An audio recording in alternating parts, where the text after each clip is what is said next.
Hello student, myself Gajendra Gaur, GNR management college Bulandshahr, BA department, paper number second, growing up as a learner, जिसका code है 102। तो इससे पहले हमने जो हमारी फोर्थ यूनिट थी, फोर्थ यूनिट में हमने बात की और आज हम फिफ्थ यूनिट की बात करते हैं, जिसका मतलब जिसमें है व्यक्तित्व यानी कि पर्सनैलिटी। बच्चों, ये पर्सनैलिटी जो व्यक्तित्व है आपका बीएड के पॉइंट ऑफ व्यू से प्लस आपका यूपी टेट या सी टेट के पॉइंट ऑफ व्यू से बहुत ही इम्पोर्टेंट है। यहाँ से क्वेश्चन हमेशा पूछे ही जाते हैं, कहीं ना कहीं क्वेश्चन आप चाहे आप यूपी टेट दे रहे हो चाहे आप सी टेट दे रहे हो, वहाँ से यहाँ क्वेश्चन पूछ ही लेते हैं। ठीक है, तो बात करते हैं व्यक्तित्व। व्यक्तित्व में एक सबसे बड़ा नाम आता है, अगर आपको नहीं कुछ पता है तो सबसे पहले इसमें एक बहुत बड़ा नाम आता है पर्सनैलिटी में कि अल्पोर्ट का। यानी कि जो अल्पोर्ट है उन्होंने व्यक्तित्व को बड़े अच्छे से डिफाइन किया है और अपनी ही डेफिनेशन बड़े ही अच्छे से की है। तो व्यक्तित्व का मतलब क्या होता है, बात करते हैं पहले व्यक्तित्व यानी कि पर्सनैलिटी क्या होती है कि जो एक अगर शॉर्ट फॉर्म में बात करी जाए तो व्यक्ति के आंतरिक और बाह्य गुणों का जो मेल होता है, यानी कि व्यक्ति के आंतरिक और बाह्य गुणों का जो मेल होता है, जो प्लस होता है, उसको हम क्या कहते हैं, व्यक्तित्व और पर्सनैलिटी कहते हैं। तो आज व्यक्तित्व की बात करते हैं। तो व्यक्तित्व शब्द जो है अंग्रेजी भाषा के पर्सनैलिटी शब्द का पर्याप्त है, जो लैटिन भाषा के पर्सोना शब्द से लिया गया है। यानी कि कैसा व्यक्तित्व शब्द अंग्रेजी भाषा के कौन सा, पर्सनैलिटी शब्द का क्या है, प्रारूप, जो लैटिन भाषा के कौन सी भाषा से, पर्सोना से लिया गया, लैटिन भाषा के पर्सोना शब्द से लिया गया है। पर्सोना का अंग्रेजी में प्राय मोस्ट है, जो नकाब या मुखौटा या मुखवारण कहलाता है। यानी कि इसको हम नकाब भी कहते हैं, मुखवारण भी कहते हैं और मुखौटा भी कहते हैं। इन नामों को पूछ लिया जा रहा है, यहाँ मुखौटा भी कहते हैं। ठीक है, बात करते हैं वुडवर्थ के अनुसार। तो वुडवर्थ ने भी अपनी एक परिभाषा दी है। उन्होंने कहा है कि व्यक्तित्व व्यक्ति की संपूर्ण गत्यात्मकता है, यानी कि जो साइकोमोटर है वो क्या है, व्यक्ति की व्यक्तित्वता है। वही बात करते हैं गिलफोर्ड के अनुसार। गिलफोर्ड ने कहा है कि हम व्यक्तित्व को शील गुणों के एक संकलित नमूने के रूप में परिभाषित कर सकते हैं। नेक्स्ट बात करते हैं व्यक्तित्व की संरचना, इसका स्ट्रक्चर क्या है, मतलब उसका स्ट्रक्चर क्या है। तो इसमें कहा है फ्राइड ने, तो फ्राइड इसमें सबसे बड़े मनोवैज्ञानिक हुए। तो उन्होंने कहा है फ्राइड ने कि 1927 के अनुसार व्यक्तित्व 3 वर्गों में निर्मित था। यानी कि जो 1927 में व्यक्तित्व जो था 3 चीज़ों का था, इड, ईगो और सुपर ईगो। अगर हिंदी में बात करें, इद, अहम और परम अहम। तो इद का संबंध जो है अचेतन मन से है, इसकी प्रकृति पशु प्रवृत्तियात्मक है और यह सुखवादी सिद्धांत है। यानी कि ये सिर्फ क्या चाहता है, सुख चाहता है, भौतिक सुख चाहता है, तत्काल पूर्ति चाहता है। उनकी जो हमारा ईगो होता है, इड होता है, वो चाहता है कि हमें तुरंत उसका क्या मिले, समाधान मिले, जो भी क्या उसका तुरंत रिवॉर्ड मिले और सुख प्राप्ति की क्या करता है, कामना करता है। फिर आता है इद, अहम, यानी कि इदम, यानी कि जो आपका ईगो है। तो ईगो की बात करते हैं तो परिष्कृत और विकसित रूप है, यह तार्किक, व्यवस्थित और विवेकपूर्ण होता है और परिष्कृत प्रतिक्रियाओं द्वारा यथार्थ का ध्यान रखते हुए ईद की इच्छाओं की पूर्ति करता है। तो यहाँ सबसे पहले क्या है कि ईद का मतलब जो हमारा ईगो है, ईगो क्या है कि ईगो परिष्कृत और विकसित रूप से यह तार्किक, यानी कि क्या करता है, विचार विमर्श भी करता है, व्यवस्थित सिस्टमेटिक भी करता है, विवेकपूर्ण और बड़े ही ध्यानपूर्वक और परिष्कृत प्रक्रियाओं द्वारा यथार्थ का ध्यान रखते हुए, यानी कि जो यथार्थ है उसका ध्यान रखते हुए क्या करता है, ईद की इच्छाओं की पूर्ति करता है। जो हमारा ईद है, जो ईद है, ईद की इच्छाओं की जो पूर्ति होती है उसको पूरा कौन करता है, हमारा ईगो। जो हमारा ईगो है ये इसको पूर्ति करता है। फिर बात करते हैं आदर्श, यानी कि आदर्श अहम या परम अहम या सुपर ईगो। तो सुपर ईगो में क्या है कि इसका है कि अहम का विकसित रूप और व्यक्तित्व का अंत में विकसित होने वाला नैतिक पक्ष है। इसके विकास में बाल्यावस्था की तदात्मीय कारण तथा अंतःक्षेपण आदि क्रियाएं सहित सहायता करती हैं। यहाँ क्या होता है, यहाँ जो समाज के मूल्य होते हैं, जो वहाँ के सिद्धांत होते हैं, उनको मानते हुए, उनको एक अपने अंदर रखते हुए वहाँ आदमी अपने आप को अच्छा दिखाने की कोशिश कोशिश कर रहा होता है।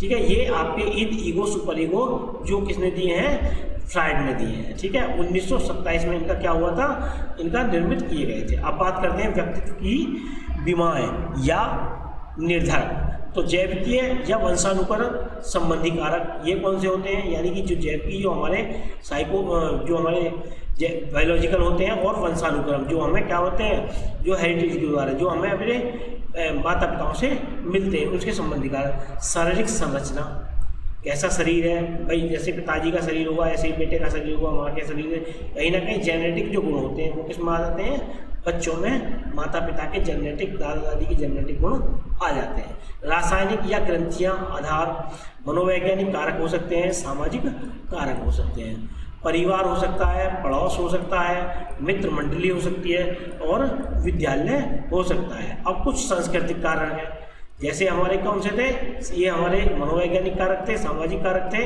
और बात करते हैं सांस्कृतिक कारक। तो गत्यात्मक संगठन था, संगठन एवं व्यवस्था है, मनोदेही निर्धनता निर्धारित करना है, परिवेश के प्रति विशिष्ट समायोजन है। तो ये क्या है, सांस्कृतिक कारक है। व्यक्तित्व, अब बात करते हैं व्यक्तित्व के शील गुण, यानी कि जो उसके लक्षण होते हैं, व्यक्तित्व यानी कि पर्सनैलिटी के जो शील गुण होते हैं, हम उनकी बात करते हैं बच्चों। तो शील गुणों का आशय व्यक्ति की अपनी विशेषताओं से है। समुचित परीक्षणों द्वारा यह निर्धारित किया जा सकता है कि कोई व्यक्ति किस शील गुण के सात्यक पर कहाँ स्थान प्राप्त कर रहा है। जैसे मापनियों का उपयोग करके यह निश्चित किया जाता है। जब हम किसी को क्या करते हैं, कोई मेजरमेंट कर रहे होते हैं, किसी को नाप रहे होते हैं, तो हम बता सकते हैं कि ये कौन से स्थान पर आएगा या इसकी परसेंटेज क्या है ना। तो यह उपयोग करके यह निश्चित किया जा सकता है कि व्यक्तित्व में आक्रामकता, संवेगात्मक स्थिरता, निर्भरता, सृजनात्मकता या अन्य विशेषताओं का स्तर क्या है। यानी कि जो हमारा पैरामीटर है, जो मापनियाँ हैं हमारी, तो उनका यूज करते हुए, इनका प्रयोग करते हुए हम उनके आक्रामक उनका होता है क्रोध, संवेग, जो स्थिरता है वो, निर्भरता, सृजनात्मकता और ऐसी अन्य विशेषताओं के बारे में जान सकते हैं। बात करते हैं प्रोपियम। प्रोपियम क्या है, तो प्रोपियम एक लैटिन शब्द प्रोपर्स से बना है, जिसका अर्थ अपना होता है। अल्पोट, यहाँ आगे देखो, अल्पोट आगे यहाँ सबसे बड़े जो आपके व्यक्तित्व की परिभाषा देने वाले हैं। तो अल्पोट के अनुसार प्रोपियम से तात्पर्य व्यक्तित्व के उन सभी पहलुओं से होता है जिससे उसमें आंतरिक एकता, संगता आती है। दूसरा इसमें है अवस्थाओं का वर्णन किया जाता है। इनमें 7 अवस्थाओं का क्या किया जाता है, वर्णन किया जाता है। 7 अवस्था कौन सी है, शारीरिक आत्मन, दूसरा है आत्म पहचान, फिर है आत्म सम्मान, आत्म विस्तार, आत्म प्रतिक्रिया और उपयुक्त प्रयास। यानी कि शारीरिक आत्मन, पहले तो क्या होगा, बॉडी स्ट्रक्चर ही देखा जाएगा। उसके बाद में आत्म पहचान, यानी कि अपनी पहचान एक होगी, कोई भी एक पहचान होगी। किसी काम में आप माहिर होंगे, किसी चीज़ में आप, तो उससे क्या होगा, आपकी पहचान होगी। आत्म सम्मान, यानी कि जो हम अपने आत्म सम्मान की बात करते हैं, आत्म विस्तार की बात करते हैं, कैसे विस्तार किया, आत्म प्रतिक्रिया की, ठीक है। और फिर करते हैं युक्ति संगत समायोजन के रूप में आत्मन। तो अब बात करते हैं, नेक्स्ट बात करते हैं हम व्यक्तित्व की गति की, जो हमारी मोटर है, साइको मोटर है, पर्सनैलिटी साइको मोटर की बात करते हैं। तो इसमें आता है कार्यात्मक स्वतंत्रता। तो कार्यात्मक स्वायत्तता का संप्रत्यय एक प्रेरणा व्यय संप्रत्यय है।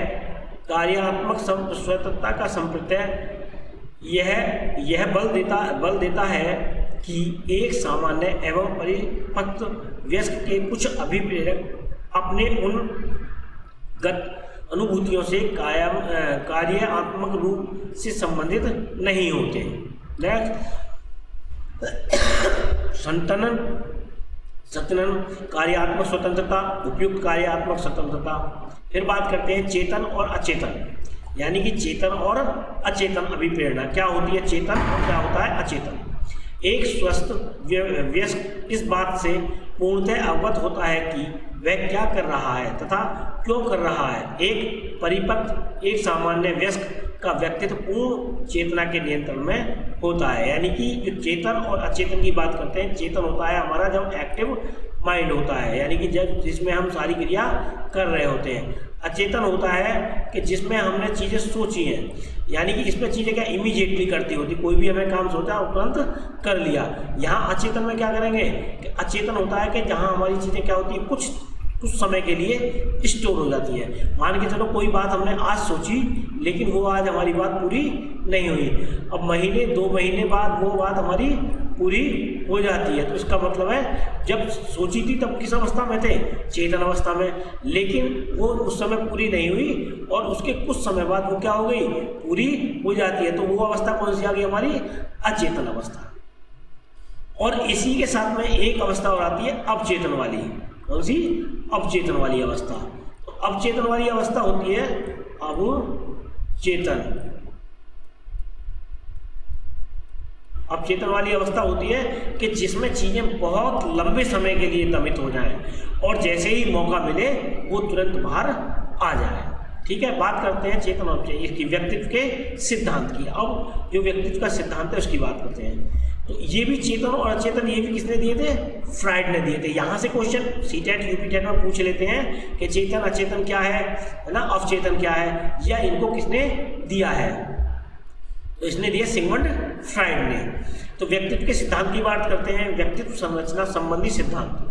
तो ये कुछ व्यक्तित्व के सिद्धांत है, जो पर्सनैलिटी के सिद्धांत है, जो हमारे मनोवैज्ञानिकों ने हमारे जो ब्लड का कलर होता है, जो हमारी ब्लड कोशिकाएं होती हैं उनका जो कलर होता है उसके आधार पर चीज़ों को बांटा है। जैसे हिप्पोक्रेटस द्वारा, हिप्पोक्रेटस जो मनोवैज्ञानिक हैं उन्होंने ब्लड के आधार पर उनको बांटा है। जैसे कफ प्रवृत्ति वाले, तो कैसे होते हैं, जो इनका कफ प्रवृत्ति जो होती है, मतलब ब्लड हिप्पोक्रेटस द्वारा वर्गीकरण जो किया गया है, तो कफ प्रवृत्ति वाले होते हैं क्रोधी। काली पित्त यानी कि जो हमारा काला ब्लड होता है वाले कैसे व्यक्ति होते हैं, निराशावादी और आशावादी व्यक्तित्व, यानी कि दोनों निराशावादी और आशावादी व्यक्तित्व होते हैं। अब आता है क्रिशमर के का वर्गीकरण, यानी कि जो क्रिशमर ने भी व्यक्तित्व को अपने 3 भागों में बांटा है। जैसे खिलाड़ी प्रवृत्ति वाले व्यक्ति, नाटे व्यक्ति और निर्बल शरीर वाले व्यक्ति। खिलाड़ी प्रवृत्ति वाले जो शारीरिक रूप से कैसे होते हैं, हष्ट पुष्ट होते हैं, है ना, जो कहते हैं सब शरीर हष्ट पुष्ट तो माइंड भी हष्ट पुष्ट। तो नाटे व्यक्ति जो नाटे होते हैं, जिनकी छाती चौड़ी, कंधे मोटे और हाइट छोटी होती है। निर्बल शरीर की बात कर रहे हैं, निर्बल शरीर वाले जो कमजोर होते हैं, ना ज़्यादा गर्मी झेल सकते हैं और ना ज़्यादा सर्दी झेल सकते हैं। बात करते हैं शेल्डन के द्वारा, शेल्डन के द्वारा वर्गीकरण। तो शेल्डन के द्वारा वर्गीकरण है गोलाकार या एंडोमार्फिक, आयताकार या मीसोमार्फिक, लंबाकार या एक्टोमार्फिक। ये किसके, शेल्डन के द्वारा है। अब करेंगे स्प्रेंगर द्वारा वर्गीकरण, जो स्प्रेंगर ने अपना वर्गीकरण किया उसकी बात करते हैं। तो सैद्धांतिक व्यक्तित्व, कलात्मक व्यक्तित्व, राजनीतिक व्यक्तित्व, ऐसे व्यक्ति जो सैद्धांतिकवादी होते हैं, ऐसे व्यक्तित्व कलात्मक जो क्रिएटिविटी वाले होते हैं, राजनीतिक जो पॉलिटिशियन होते हैं, धार्मिक जो अपने धर्म की बातें ज़्यादा करते हैं, सामाजिक जो सोशल वर्कर होते हैं। तो इनके आधार पर इनको पर्सनैलिटी को बांटा है 5 प्रकार में। अब करते हैं युंग द्वारा वर्गीकरण। अब युंग द्वारा जो है ये भी बड़ा इंपॉर्टेंट है, यहाँ भी पूछ लेते हैं यूपी टेट और सी टेट से कि अंतर्मुखी, बाह्यमुखी और मध्यमुखी। अंतर्मुखी वाले व्यक्ति जो अंतर से मोटिवेट होते हो, बाह्यमुखी जिसमें व्यक्ति बाहर से मोटिवेट होता हो। नेक्स्ट बात करते हैं मध्यमुखी, यानी कि मध्यम मुखी वाले जिन्हों बीच के ना तो आंतरिक और ना बाह्य, आंतरिक भी और बाह्य भी दोनों तरफ से क्या होते हैं, मोटिवेट होते हैं, जिनकी पर्सनैलिटी अच्छी होती है।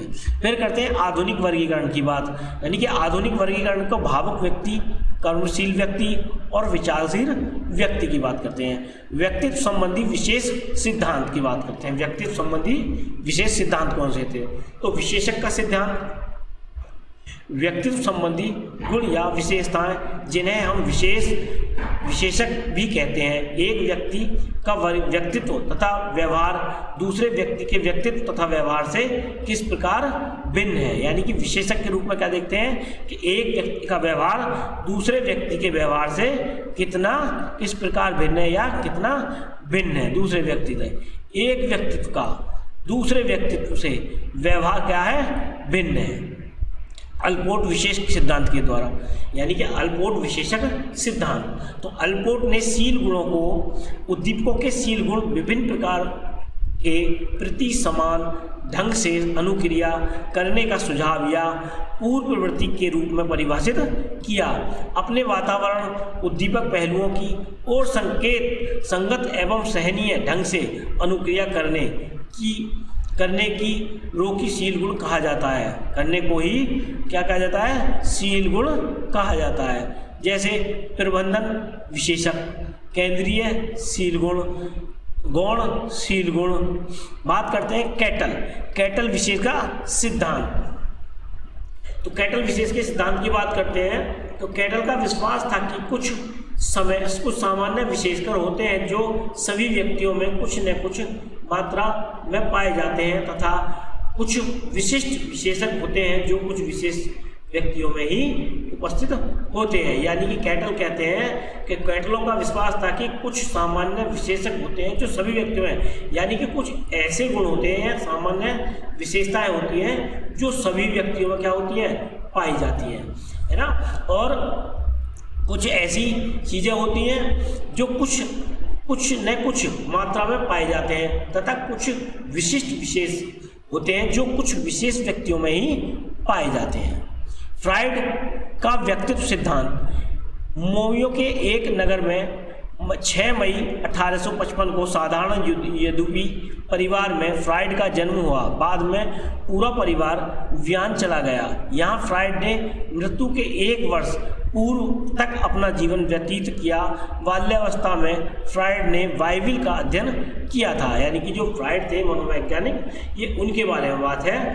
तो फ्राइड ने 3 दशाओं का क्या की थी, बात की थी। उन्होंने फ्राइड ने 3 दशाओं की बात की थी। वो 3 दशा थी, चेतन, अचेतन और अर्धचेतन या अवचेतन।